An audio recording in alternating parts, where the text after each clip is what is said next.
verdade, a verdade mesmo é que quando as pessoas elas se dispõem a ter o castigo físico como forma de ensinar, elas não dão palmadinhas, né? Elas dão palmadinhas quando a criança tem 1 aninho, tem 2, e olha lá. Elas, na verdade, né, o que elas entendem como castigo é arrancar os cabelos, quebrar os dedos, né, abrir a cabeça com a fivela do cinto. São casos que eu investiguei, né? Queimar as mãos das crianças no fogão, cortar as pernas e as nádegas com fios. É isso que as pessoas fazem, e quando são questionadas, raramente, porque toda a família e os vizinhos falam, mas está educando, né? O menino é custoso, tem que educar. E na verdade, é isso que elas fazem, e às vezes, inclusive, bêbadas, drogadas, né? Aqui acontece frequentemente. Aconteceu em São Paulo há alguns dias, é só um exemplo, né? A mãe embriagada mandou o filho de 10 anos de idade abaixar o volume da TV, e ele demorou um pouquinho para fazer isso, mas como a gente aprende a só, né, corrigir o erro, que foi essa demora, com violência, e ela estando embriagada, jogou álcool na criança e ateu fogo, né? Um menino de 10 anos que está à morte no hospital.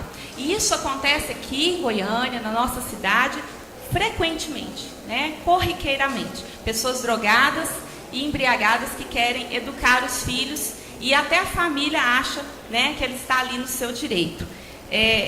O caso mais grave, um dos casos mais graves que nós tivemos em Goiânia, na DPCA, deputada, não foi um caso de pedofilia, né? Foi um caso de tortura aplicada como castigo corporal, né? E cuja revelação, que foi através de uma denúncia anônima, ela foi um exemplo de como o mal e a crueldade podem estar perto da gente, sem a gente perceber. Inclusive, né, num bairro nobre da cidade, em um prédio muito chique de Goiânia, que foi o caso da Lucélia. Eu falo o nome porque ele foi muito divulgado, né? Eu acho que não tem problema, a gente conhece esse caso, nós recebemos uma denúncia anônima, e como nos casos de criança e adolescente a gente deve esperar o pior, e deve sim esperar que é verdade a denúncia, as pessoas não costumam passar trotes dessa natureza, né? Que tinha uma criança amarrada, ele achava que tinha uma criança amarrada, e quando os policiais foram até lá, né, eu liguei, alguns minutos depois eles não conseguiam falar, porque eles estavam chorando.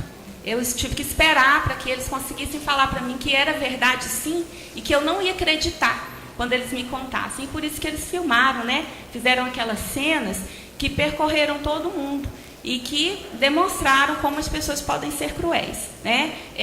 Uma criança amarrada, pendurada, toda machucada, né? Ela, inclusive, com muito medo, né? Foram precisos muito tempo para ela que se ela se sentisse segura e conseguisse contar que há 2 anos a mãe deu, né? Deu para a empresária, uma empresária muito rica, muito bonita, para que cuidasse dela e ela pudesse estudar. Mas, na verdade, ela foi trabalhar, né? Acordava às 5 da manhã, tinha que cuidar de toda a casa.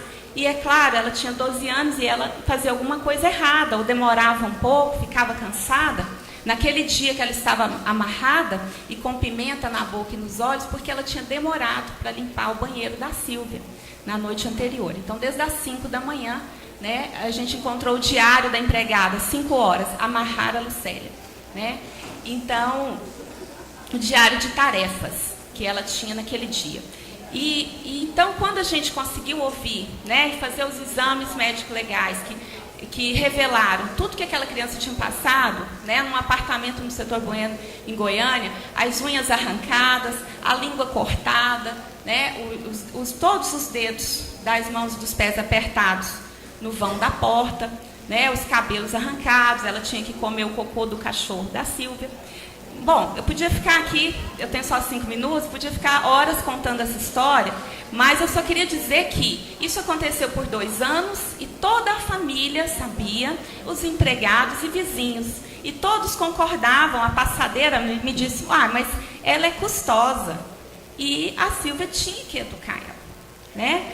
Então, é isso que a gente, né, que a gente fala, do que a gente pensa sobre isso. Um outro caso importante aqui foi o do berçário Bebê Feliz. As crianças eram muito pequenas, a gente recebeu a denúncia e nós e o Ministério Público resolvemos por bem filmar.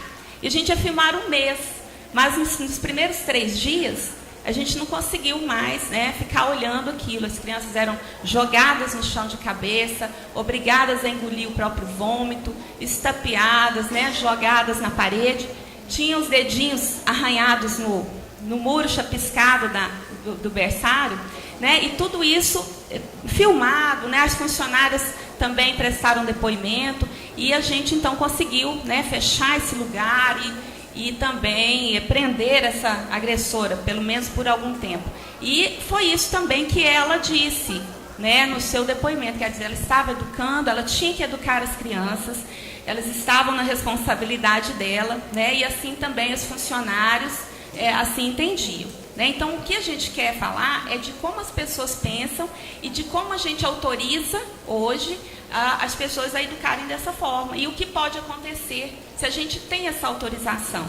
Se precisar, a gente pode usar a violência. Né? E, por fim, eu queria dizer que eu acho importante aqui em Goiás a gente colocar nesse momento a questão da vara especializada, né, de crimes contra a criança. Eu estive aqui, acho que há 2 anos, na CPI da pedofilia, e provei, né, documentalmente, que os pedófilos e agressores de crianças em Goiás, em Goiânia, estão ficando impunes, porque o julgamento demora 6, 8 anos.